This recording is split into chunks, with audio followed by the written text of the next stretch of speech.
Hi IBMers, welcome to another episode on the IB Myositis channel. Before I begin this part 1 episode on ramp van basic information, let's lighten things up a little and view some road signs that kind of remind me of my IBM journey I've been on the past 13 years or so. I hope you see some lighthearted connections to inclusion body myositis, just as I did when putting this segment together.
So, you think you see the early signs you will need an accessible vehicle in your future.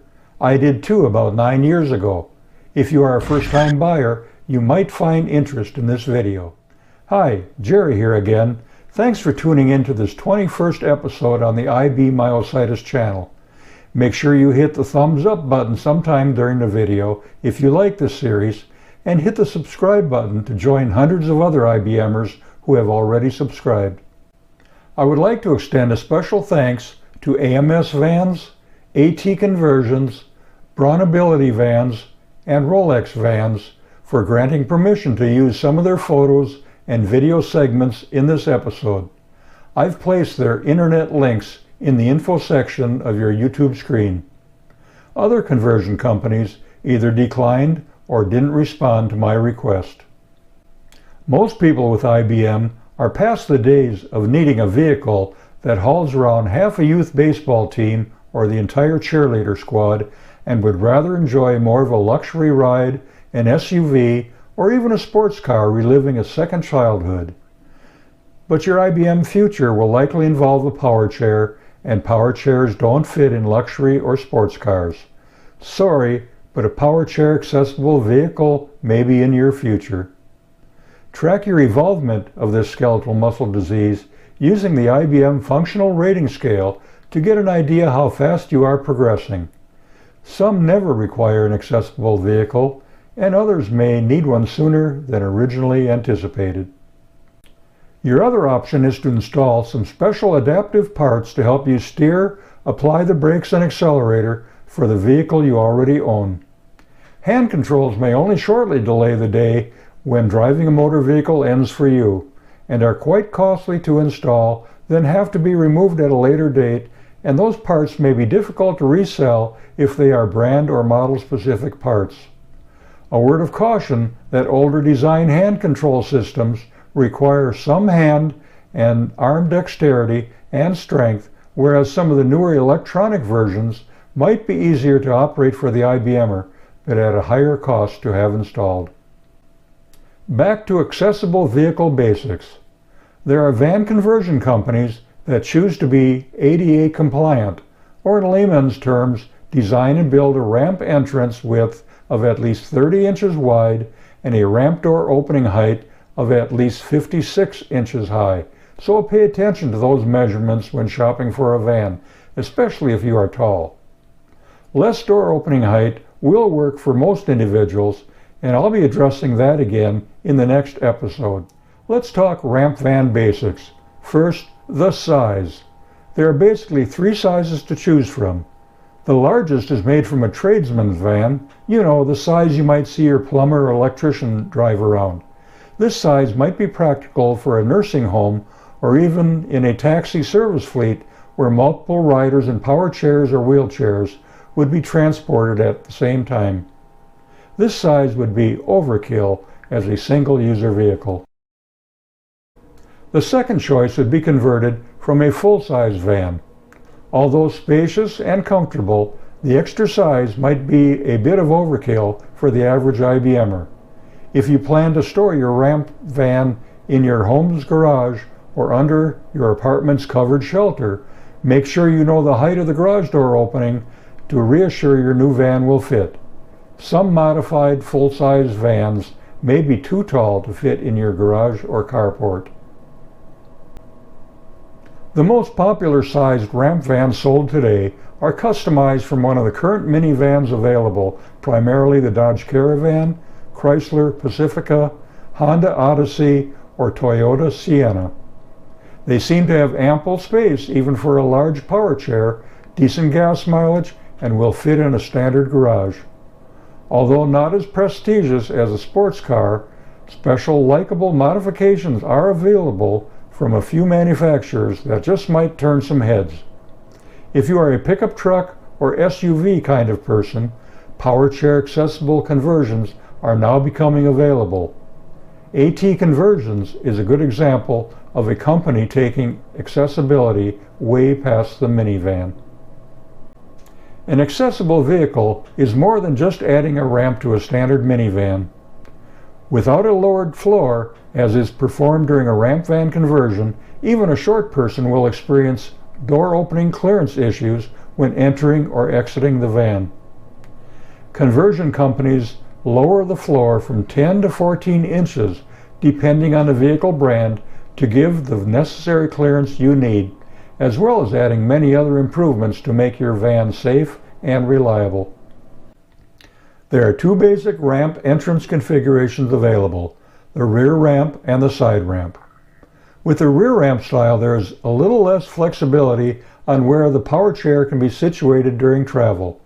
During travel, the power chair is parked in the center or back half of the van behind any seats or other passengers. Rear loading ramp vans are more than just a ramp added to a standard van. The rear ramp van has a lowered channel to allow more headroom for you during loading and travel. Although the rear entrance vans are less expensive to convert and ultimately have a less expensive price tag, it is important for you to visualize where most of your loading and unloading spots will be and whether the rear axis will be a danger to the person in the wheelchair when loading and unloading. Rear ramp vans work well in diagonal and perpendicular parking spots, but not so well with parallel parking spots or curbside service. There's no turning your wheelchair around inside the van, so you must back your power chair out of the van and down the ramp. Rear exit ramp vans are available with either a manual or a powered ramp. The side axis ramp van is exactly how it's labeled.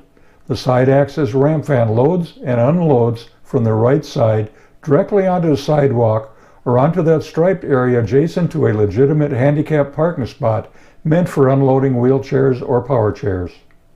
The side access ramps are either a manually handled or powered bifold design or a manual or powered in-floor design.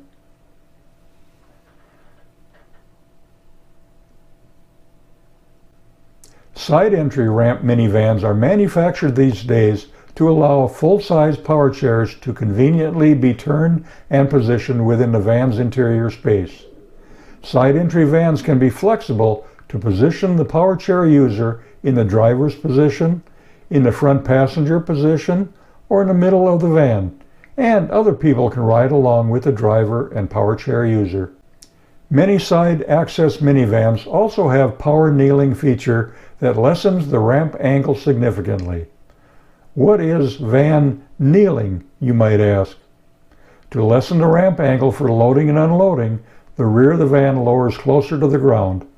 With a flatter ramp angle, power chair users find it easier to drive into and out of the van.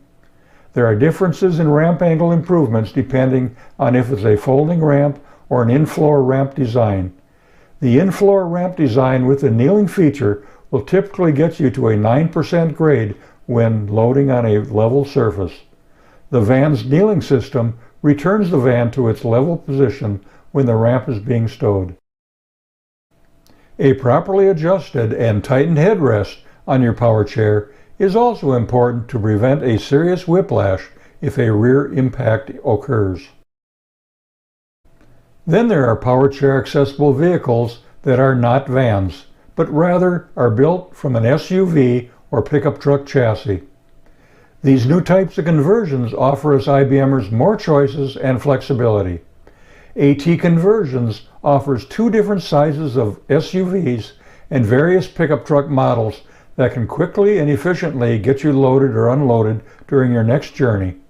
The SUV and truck accessible models will get you loaded and locked in about 25 seconds from ground level.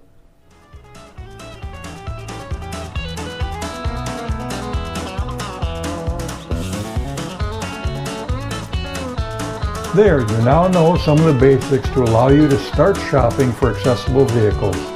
Your accessible vehicle, new or used, and your power chair permit you to reopen your life outside your residence, a very good thing for us IBMers, and importantly, reduce the strain on our caregivers. I'm editing a part 2 of the van selection process and will piece together some critical dimensions that will work best for you depending on your height and clear up some misconceptions that you may have regarding the matching a ramp van to your power chair needs. I will also be showing some ramp van spec comparisons in part 2.